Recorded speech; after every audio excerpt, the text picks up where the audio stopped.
He doesn't get it. Mark in New York, you're on the Howard Stern Wrap-Up Show with John, Gary, and Rasan. Hey, what's up, guys? Hi, Mark. I just want to say real quick, last week Tom Green was great on the show. Thanks for having him. We went to see him in the city. He was great. Oh, cool. I loved him. Yeah, he's awesome. So I'm thinking that Howard Stern is kind of responsible for Pete Davidson's success because Amy Schumer put him in the movie Trainwreck, and Amy Schumer gives credit to Howard for her great success. There's a line there. I get what he's saying. He's saying, if Amy doesn't come on the show, she doesn't get Trainwreck. Trainwreck doesn't come around, Pete doesn't get a job. It reminds me, you ever see the flow chart for Bill Belichick, for every coach, not Bill Belichick, Bill Parcells? All the different coaches. If you did a Howard flow chart for careers that he started, it would go long and wide. Yeah, I agree. I think Howard does deserve some credit for getting him started and getting that because of Amy.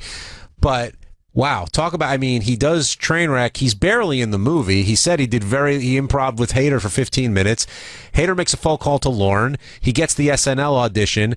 And he auditions with his stand-up because he's like, I'm not an SNL guy. Like, this is not, and thinking that he's not going to get it. And it's so true. And I've heard this so many times. When you go into with the attitude, not that you're being obnoxious about it, but just like, I don't have a shot at this, or I really don't think it. So you lose all your inhibitions, and that's very appealing to people when they're looking to cast because it comes off as very sincere. And, oh, you don't need it? Well, we need you. And then he still cast doubts about even being involved in the show, even though it's his 5th year. There's got to be something that Pete's leaving out about everything, because in the way he told the story today, you know, he became a stand-up comedian, and then he met Amy Schumer, and he kind of got in the movie, and he kind of met Bill Hader, but made no impression on Bill whatsoever.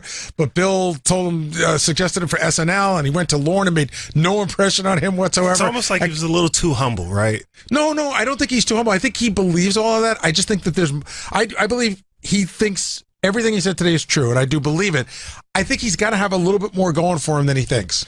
Well, I mean, Nick Cannon had a lot to do with it, too. I mean, he found him through a guy, he saw the tape in the bowling alley, and then he was on Wild 'N Out, and he definitely saw something in Pete, and Nick was totally right, because Pete's become such a huge success. But you just never know. And he did say that he realized that when it was his moment, like when he got out there for the first time, he's like, all right, this is it. Like, either I'm going to do well on SNL or I'm going to just fall away. And he's ended up having the staying power to be on the show for 5 years. Yeah, and I was very happy to hear, because I don't know what goes on behind the scenes, that he says he gets 6 or 7 sketches on a season, because when he's not doing Weekend Update, the sketch that I see him in the most is they have this recurring sketch that they always do where it's a high school classroom, and usually the guest host is the guest speaker, and Pete, because he looks like he's 17 years old, he's always one of the students.